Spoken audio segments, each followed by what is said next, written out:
Ayan po, kumakain kami ng, sa Ilocano nito ay lumboy. Sa Tagalog, duhat.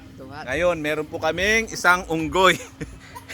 yung, yung, yung lumboy sa Ilocano, ito yung lumboy.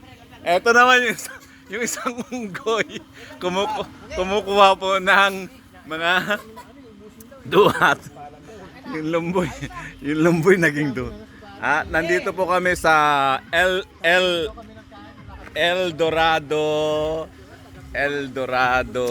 Resort. Ito po yung El Dorado Resort. So, enjoy lang kami. Ayan, oh. Oh. Oh. Na-miss nyo, ayan, oh, El Dorado. Nasa parting kami? Nasa parting Texas. Ayan, El Dorado Resort.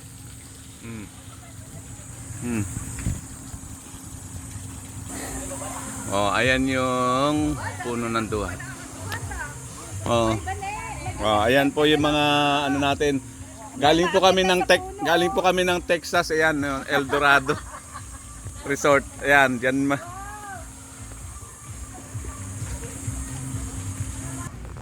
sa dami po ng mga dito.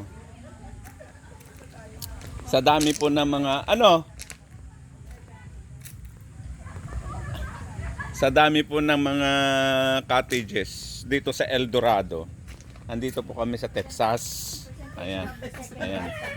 Ayan, mga magsisiligo sa El Dorado Resort. Kaya